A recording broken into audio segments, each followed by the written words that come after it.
Bismillahirrahmanirrahim. Assalamu alaikum, dear students. In our previous lecture, we studied the rapid mechanisms for the control of blood pressure. These were the mechanisms which acted within seconds to minutes, and among these, we studied the baroreceptor reflex, the chemoreceptor reflex, the CNS ischemic response, the Cushing's reaction, which was a type of CNS ischemic response, the brain bridge reflex, the atrial and pulmonary artery reflexes, the abdominal compression reflexes, and so on. Today, we are going to study the intermediate mechanisms, which take about 30 minutes to an hour to control your blood pressure, and then we are going to study the long term mechanisms which take around days to months to control your blood pressure. So let us start with the intermediate mechanism. So as I mentioned before, that intermediate mechanism takes around 30 minutes to some hours to control your blood pressure and bring it back towards normal. So the three mechanisms which are involved in your intermediate mechanisms are the renin-angiotensin system, the stress relaxation, and capillary fluid shift mechanism. You have already studied these two mechanisms previously, but we are still going to revise them. Let us first begin with the renin-angiotensin mechanism. So these are your three intermediate mechanisms which take about 30 minutes to some hours to bring back your blood pressure to normal. Before we begin with the renin-angiotensin mechanism, I would like to revise the structure of a nephron with you. In this figure here, you can see a typical nephron, and here is its Bowman's capsule. The Bowman's capsule extends into the proximal convoluted tubule. Then there is the loop of Henle. There are two limbs of loop of Henle, the descending limb and the ascending limb. The ascending limb is divided into two parts, the thin ascending limb and the thick ascending limb of loop of Henle. Then we have the distal convoluted tubules, and then we have the collecting tubules and the collecting duct. Also, you must remember that there is a tuft of capillaries which is present in the Bowman's capsule, and this group of capillaries is very important and different than other capillaries present elsewhere in your body. The capillaries present elsewhere in your body are present between, mostly they are present between arterioles and venules. They connect arterioles with venules. ऐसा ही है बाकी जगह body में capillaries जो हैं वो arterioles और venules के दरमियान में मौजूद होती हैं, but this is not the case with the glomerulus. Glomerulus is a special group of capillaries which is present between two arterioles, the efferent arterioles and the efferent arterioles. So what happens is there are the arteries known as the efferent arterioles which divide into capillaries, and these capillaries join together again to form the efferent arterioles, which can be seen over here in this picture. This is the efferent arteriole and this is the efferent arteriole. So this is basically the schematic diagram of the structure of a nephron. So why do I say it is a schematic diagram? This is not actually how your nephron is placed within your kidney. This is how it is placed. The distal convoluted tubule passes between the afferent and efferent arterioles. Now can you compare these two pictures? Here you see that the distal convoluted tubule is present over here, but this figure of a nephron is just shown to you for better understanding of its parts. How it is actually organized or placed in your kidney is that this part, distal convoluted tubule, lies over here between the afferent and efferent arterioles. In fact, it is in contact with the walls of the afferent and efferent arterioles. You can see this in this picture. The distal convoluted tubule is present between the afferent and efferent arterioles. I hope you understood this very important point. So now let's move on to the microscopic structure of this whole organization. So here you can see that this is your afferent arteriole and your efferent arteriole and the glomerulus, and between the afferent and efferent arteriole, in here in purple you can see your distal convoluted tubule. So now let's zoom in into this part of the figure, and then you will see that here is the afferent arteriole, which breaks down into a tuft of capillaries known as the glomerulus, and then these capillaries join to form the efferent arteriole. Okay, so what happens is, in fact, this is the afferent arteriole and this is the efferent arteriole. The blood enters from here and passes through the capillaries and then exits from here. This is the afferent arteriole and this is the efferent arteriole, and between these two arterioles is present your distal convoluted tubule of your nephron. Here you can see the section of your distal convoluted tubule. This section of the distal convoluted tubule over here can be seen more clearly in this figure, and here you can see that the section of the distal convoluted tubule shows that the walls of the distal convoluted tubules are made up of epithelial cells. Here you can see them in purple.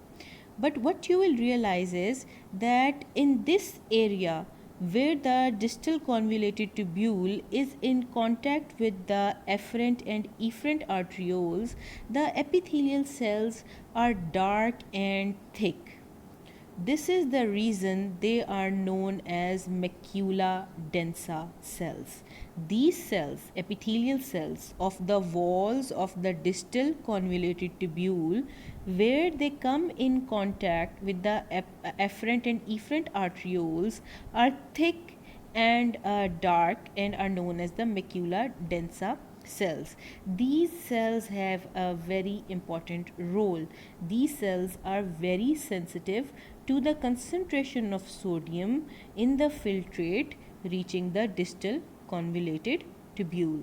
So what happens is, and these cells, they can detect your blood pressure by the concentration of sodium reaching them. If the sodium concentration of sodium which reaches the distal convoluted tubule and reaches the macula densa cells is higher than normal, the macula densa cells will understand that this means that the blood pressure is raised. If the concentration of sodium reaching the macula densa cells is lower than normal, the macula densa cells will understand that the blood pressure is lesser or reduced than normal. Now, how does this happen? Suppose there is decreased blood pressure. When there is decreased blood pressure, the blood flowing to the glomerulus through the afferent arterioles is lesser in volume, because pressure is directly proportional to flow. So when the blood pressure reduces, the flow to the glomerulus also reduces, and this reduces the hydrostatic pressure within the capillaries of the glomerulus. When the hydrostatic pressure within the capillaries or the glomerulus reduce, the filtration of fluid also reduces. When the pressure within the glomerulus is reduced, the filtration from the glomerulus into the Bowman's capsule will also reduce. So the amount of filtrate which is moving from the glomerulus into the Bowman's capsule is less than normal. And it goes without saying that the sodium within this filtrate will also be less than normal.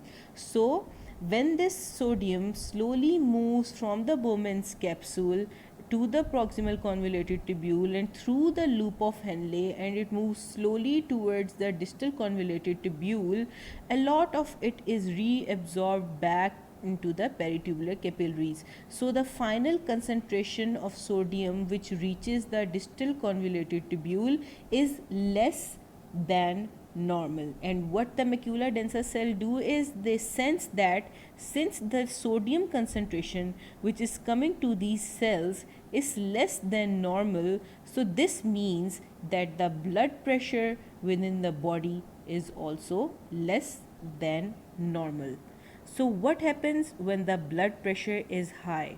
When the blood pressure is high, the blood flowing to the glomerulus through the afferent arteriole, the pressure is high, also the flow is more than normal, and there will be more filtration of fluid and sodium from the glomerulus into the Bowman's capsule.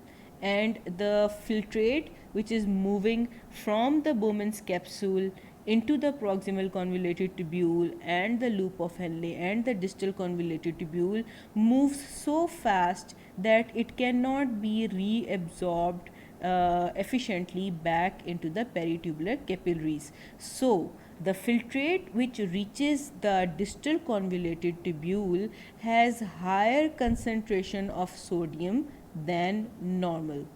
This higher concentration of sodium will be detected by the macula densa cell, and it will straight away understand that since the sodium coming to it is greater than normal, it means that the blood pressure within the body is also greater than normal. So what this macula densa cell does is whenever there is sodium less than normal and blood pressure is lesser than normal, it causes the cells, you can see over here, these cells are known as JG cells, juxtaglomerular cells.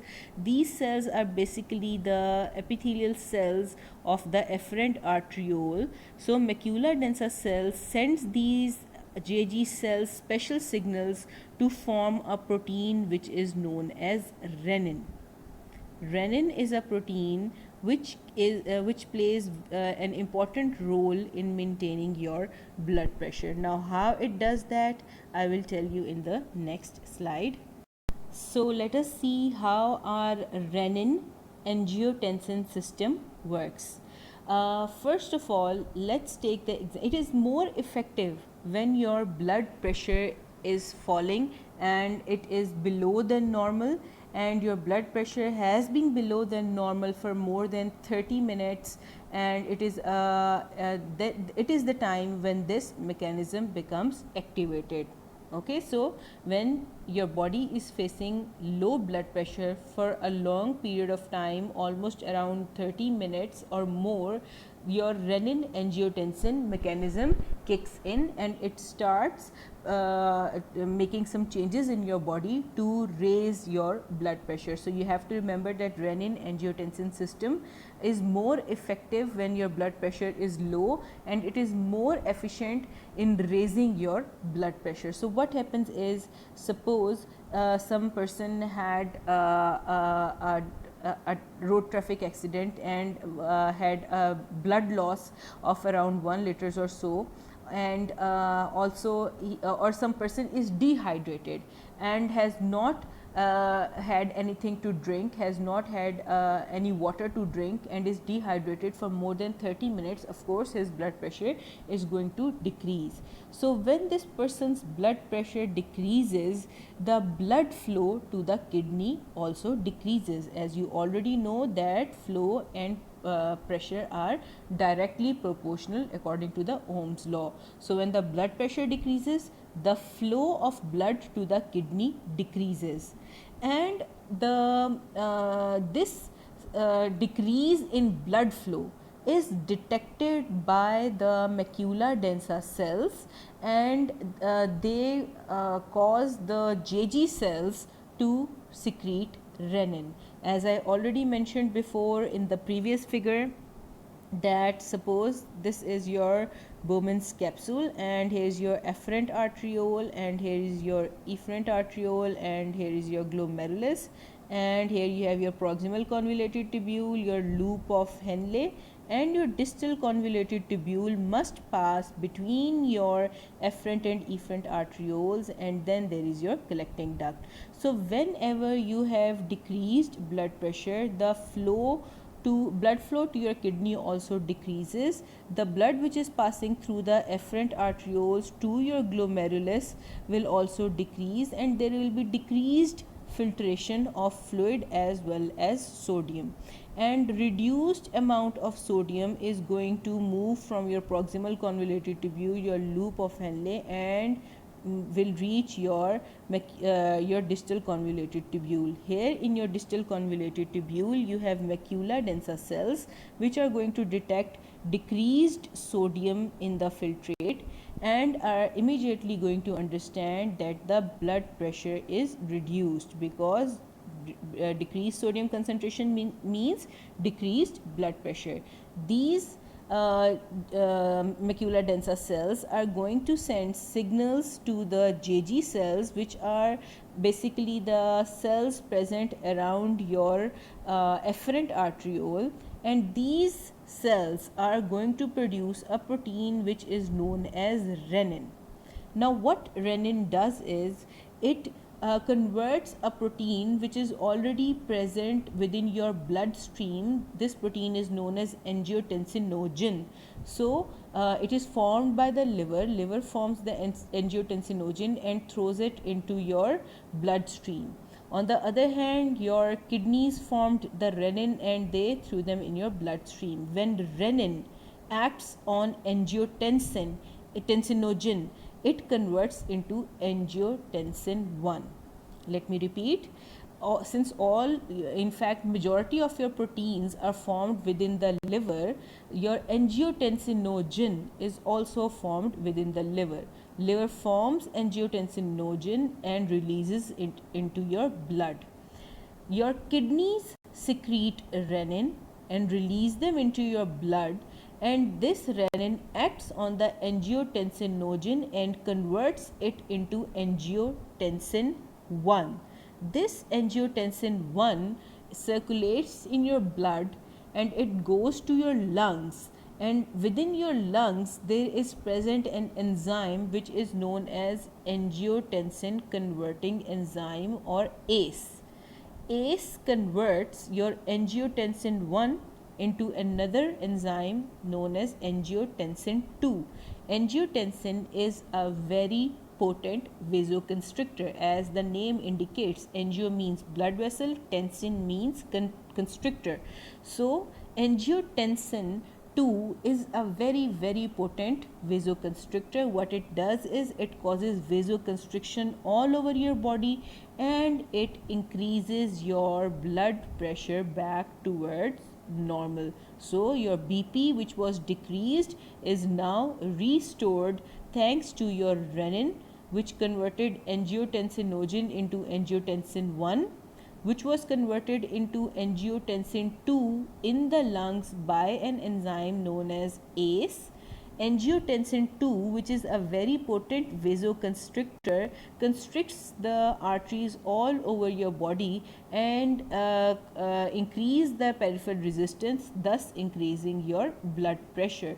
So this is how your renin angiotensin mechanism works.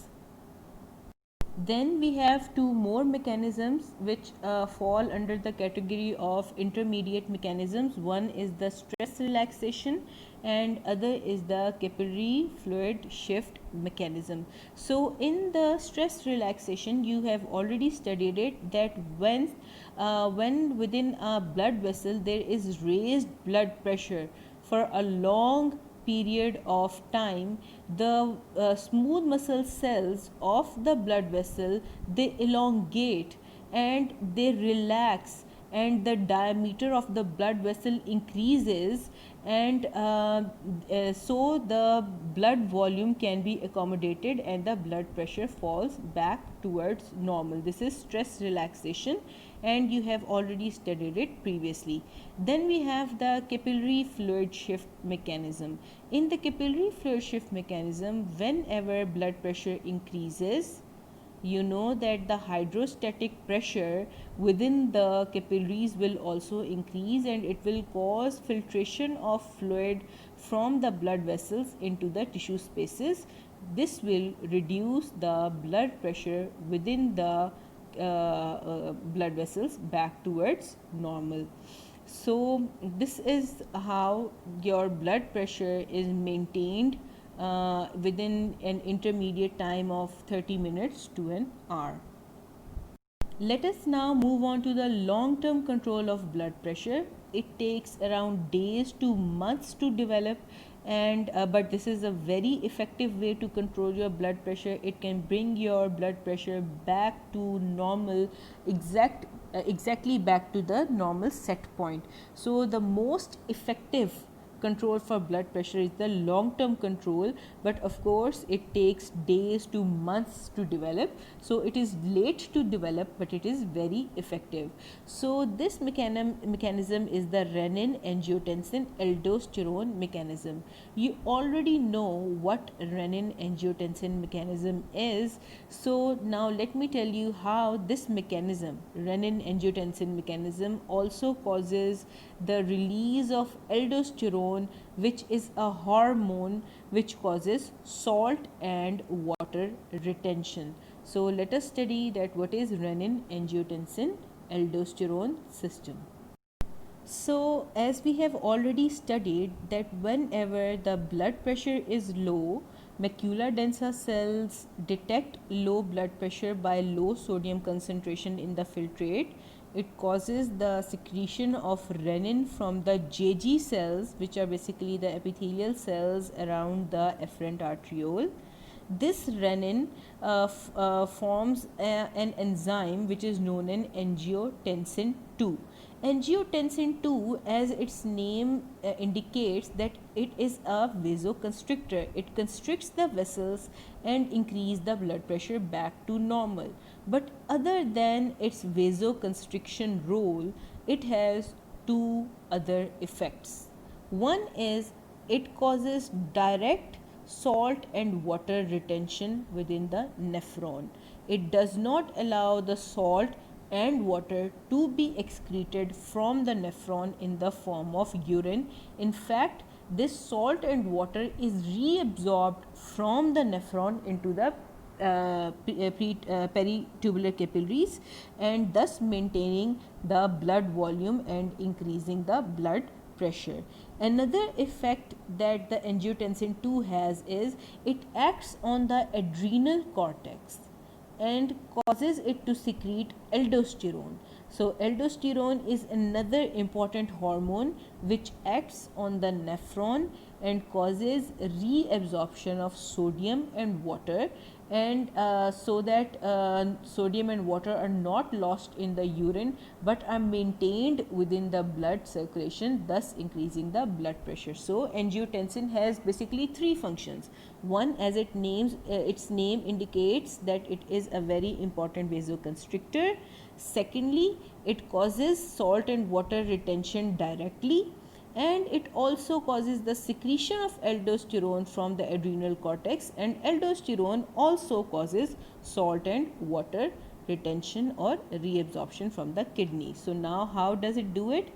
Let us see in a flow chart. Suppose there was decreased blood pressure. Of course, when there is decreased blood pressure, renin is going to be secreted, which is going to result in the formation of angiotensin 2. As I mentioned before, angiotensin 2 can directly also affect the nephron and cause the reabsorption of salt and water. But another important role of angiotensin 2 is that it acts on the adrenal gland and adrenal cortex, and it causes the adrenal cortex to secrete aldosterone. Now this aldosterone acts on the collecting ducts of the nephron, and it causes salt and water to be reabsorbed from the collecting ducts of the nephron back into the blood. When this large amount of salt and water moves from the nephron back into the blood, the volume of the blood or extracellular fluid increases. and this results in the increase of blood pressure back towards normal. So this is the renin angiotensin aldosterone mechanism. Again, in the end, I would like to repeat, you must absolutely know the names of these mechanisms, that which are the rapidly acting mechanisms for the control of blood pressure, which are the intermediate mechanisms, and which are the long term mechanisms. You must know their names. You can be asked these questions, the names of these mechanisms, in your short answer questions. Some special terminology that you must know is that what is pressure diuresis, what is pressure natriuresis, and what is meant by mean systemic filling pressure. So first of all, you must understand what is pressure diuresis. So whenever a person has high blood pressure, this high blood pressure causes excessive filtration of fluid from the capillaries into the nephron, and this causes large amount of water to be secreted in the urine, excreted in the urine. That is why this is known as pressure diuresis. Diuresis means increased volume of water in your urine, and pressure diuresis means that increase water output in your urine because of high blood pressure. Then we have another terminology that you must understand, that is known as the pressure natriuresis. Natriuresis means large quantities of sodium excreted in the urine. And what does pressure natriuresis means? It means increased sodium output in the urine because of high blood pressure. So what happens is, when your blood pressure is high, the force of filtration in your glomerular capillaries is high. It causes large quantities of sodium to be filtered from the glomerulus into the Bowman's capsule, and this sodium is not reabsorbed efficiently back into the blood and is ultimately lost within the urine. So this is known as pressure natriuresis. The next definition that you need to know is the mean systemic filling pressure. So what is mean systemic filling pressure? To understand mean systemic filling pressure, suppose that this is your circulation, this is your heart, and this is your arterial and venous circulation. Your heart pumps the blood into your arteries, which moves through the circulatory system and return back towards your heart through the veins. Suppose if we stop your heart and allow the blood to equally distribute itself within your circulation, and then we see the amount of pressure this blood is exerting on the walls of your vessel, this pressure is known as the mean systemic filling pressure. So what is the mean systemic filling pressure? It is the pressure within the systemic circulation when the blood flow is instantaneously stopped and the blood in the circulation is allowed to be redistributed, so that the pressure in all parts of your circulation is equal. Do you understand? When you stop your heart, you allow the blood to be equally distributed in your circulatory tree, and then you see the pressure at any point the blood is exerting on the vessel wall. This pressure is known as the mean systemic filling pressure. And remember, this is the force, this pressure is the force with which the blood returns back towards the heart. So it is the most important determinant of venous return.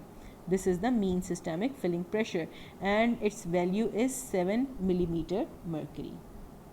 Let's now move on to our next topic, which is blood pressure. So blood pressure is the force which the blood exerts on your vessel wall at any instant. So this is known as the blood pressure. So the definition of blood pressure is the lateral pressure exerted by the blood against the walls of the vessel is known as blood pressure. The normal values are 120 by 80. 120 is the systolic blood pressure when your heart is pumping, and 80 is the diastolic blood pressure when your heart is not pumping. Any person who has blood pressure greater than 140 by 90 is known as a hypertensive patient, this means that this person is suffering from high blood pressure. High blood pressure is known as hypertension, and a person who has high blood pressure is known as a hypertensive patient. And when is that person labeled as hypertensive? When their blood pressure reaches to the value of 140 by 90 millimeter mercury. So let us now discuss what is hypertension. So hypertension, whenever the arterial pressure of person is greater than the upper range of acceptable normality. What is the upper range of acceptable normality? That the mean arterial pressure, when it is greater than 110 millimeter mercury, the diastolic pressure when it is greater than 90 millimeter mercury, and the systolic blood pressure when it is greater than 140 millimeter mercury. This condition is known as hypertension. So let us now classify hypertension. Hypertension can be classified into two general types. One is the primary hypertension and one is the secondary hypertension. In primary hypertension, there is no known cause. You do not know what is causing the hypertension, and this type of hypertension is known as primary hypertension or essential hypertension. But if you find any disorder which leads to high blood pressure, then this type of hypertension is known as secondary hypertension, because it is secondary to a cause. It is due to some secondary cause. So the classification of hypertension is that it can be divided into two types. If there is a cause or there is a reason or there is a disease which leads to hypertension, this would be known as secondary hypertension. And if after all types of investigations you do not find any cause or any origin of this hypertension, then this hypertension is classified as primary hypertension or essential hypertension. So what can be the causes of secondary hypertension? If you have any kidney disease, any renal disorder, this can lead to high blood pressure, such as a tumor secreting renin. If you have a tumor in the JG cells, it will continue to secrete renin despite the blood pressure being normal, and this renin is going to end up producing large quantities of angiotensin 2, and as you already know that angiotensin 2 can raise blood pressure by constricting blood vessels and causing salt water retention. Same is the case if there is any other renal disease such as glomerulonephritis or pyelonephritis. You do not need to go into the details of these diseases, you can just remember the names. Then we have any kind of endocrine disorder. So what is a pheochromocytoma? Pheochromocytoma is a tumor of your adrenal glands, and this tumor secretes large quantities of catecholamines such as epinephrine and norepinephrine. As you already know that epinephrine and norepinephrine are sympathetic in nature, and sympathetic hormones can cause the blood pressure in your body to rise by increasing your heart rate and causing vasoconstriction. So what is a pheochromocytoma? As you know, your adrenal glands are present on the top of your kidneys. This is your kidney, this is your adrenal gland, and your adrenal medulla produces catecholamines, the epinephrine and norepinephrine. If there is a tumor in of these cells, there is going to be increased production of epinephrine and norepinephrine. Such tumors are known as pheochromocytomas. Then another endocrine problem which can lead to high blood pressure is thyrotoxicosis. What does thyrotoxicosis mean? As you know that you have a thyroid gland which is present in your neck, and when this thyroid gland produces excess quantities of thyroid hormones such as T3 and T4, these hormones are also responsible for increased activity of your heart, and these hormones cause your heart rate and heart contractility to increase, thus increasing your blood pressure. And hyperaldosteronism is the increased production of aldosterone, as already mentioned, that aldosterone causes sodium and water retention, and thus it increases your blood pressure. If there is any kind of vascular disease or deformity, such as the coarctation of aorta or kinking of aorta or narrowing of aorta in some portion, there is going to be increased blood pressure. Then there can be neurogenic hypertension, which can be due to your neurotransmitters or nervous in nature, and then there can be toxemia of pregnancy or eclampsia. This is a special type of high blood pressure which is experienced by women during pregnancy in some cases. So, what are the effects of high blood pressure on the body? Excessive blood pressure leads to increased workload of your heart, and it can cause heart failure. Since your blood pressure, your heart is working at higher pressures, the workload on your heart increases, and it can lead to the failure of heart. High blood pressure can also cause rupture of blood vessels within your brain, or and can cause a stroke. So it can also cause cerebral hemorrhage. There is also a disease which is known as arteriosclerosis.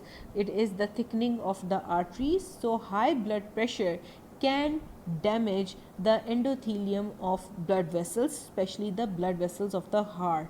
And when these blood vessels are damaged, there may be a formation of plaques or any thrombus, and there can be occlusion of these blood vessels. So high blood pressure can also cause coronary occlusion.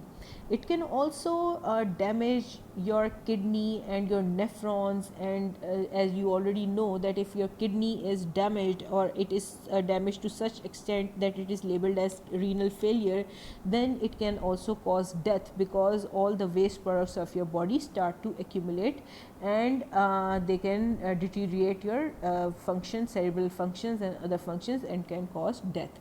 So to sum it up, hypertension can cause cardiac failure because of high workload of the heart. It can cause cerebral hemorrhage because of the high blood pressure. There can be any ruptures within the blood vessels of your brain, or there can be occlusions in the blood vessels of the vein. There can be occlusions within the blood vessels of your heart, and this can cause myocardial infarction or heart attack. There can be damage to the nephrons of your kidney, so much so that it can lead to renal failure. So what is the treatment for hypertension? In hypertension, the best treatment is to modify your lifestyle. You must exercise and control your diet. Other than that, there are large categories of medicines which can be used to reduce blood pressure. Among these, two important categories or classes or families of medicine which are used are the vasodilators, which dilate blood vessels and reduce the total peripheral resistance and blood pressure. They also increase the blood flow to the kidneys. And then there are drugs which cause the which cause the salt and water to be removed from your body in the form of dilute or urine, such as diuretic drugs. They can reduce large quantities of water from your body, and natriuretic drugs which can remove large quantities of sodium from your body, so that the volume of blood or your extracellular fluid decreases and your blood pressure decreases back towards normal.